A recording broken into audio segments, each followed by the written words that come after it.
पुण्यश्लोक अहिल्यादेवी होळकर शेतकरी कर्जमुक्ती योजना 2026 ही आतापर्यंतची सर्वात मोठी कर्जमुक्ती असून याद्वारे कर्जाची नियमित परतफेड करणाऱ्यांचा सन्मान केला जातोय।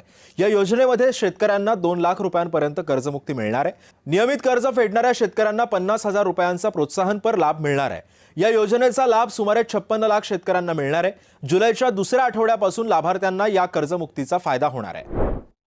दरम्यान पुण्यश्लोक अहिल्यादेवी होळकर शेतकरी कर्जमुक्ती योजना 2026 अंतर्गत कोणकोणत्या शेतकऱ्यांना लाभ मिळणार आहे आणि या पात्रतेचे निकष काय काय आहेत जाणून घेऊयात। योजनेचा लाभ घेण्यासाठी पात्रता आहे 1 एप्रिल 2019 ते 31 मार्च 2025 या कालावधीमध्ये घेतलेलं अल्पमुदत पीक कर्ज आहे तर मग तुम्ही पात्र आहात। 30 सप्टेंबर 2025 रोजी कर्ज थकीत आहे तर मग तुम्ही पात्र आहात।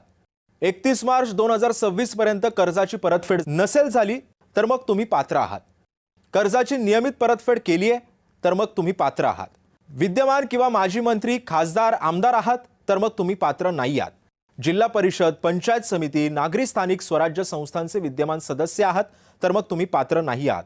केंद्र आणि राज्य शासनाचे अधिकारी कर्मचारी असून मासिक वेतन रुपये 25,000 पेक्षा जास्त आहे मग तुम्ही पात्र नाही आहात। राज्य सार्वजनिक क्षेत्रातील उपक्रम आणि अनुदानित संस्थांचे अधिकारी कर्मचारी असून मासिक वेतन रुपये 25,000 पेक्षा जास्त आहे मग तुम्ही पात्र नाही आहात।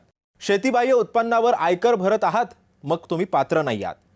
आपण 25,000 रुपयांपेक्षा जास्त मासिक पेन्शन घेणारे निवृत्ती वेतनधारक माजी सैनिक आहात तर मग तुम्ही पात्र नाही आहात। कृषी उत्पन्न बाजार समिती, सहकारी साखर कारखाने, सहकारी दूध संघाचे अधिकारी किंवा कर्मचारी असून मासिक वेतन रुपये 25,000पेक्षा जास्त आहे मग तुम्ही पात्र नाही आहात।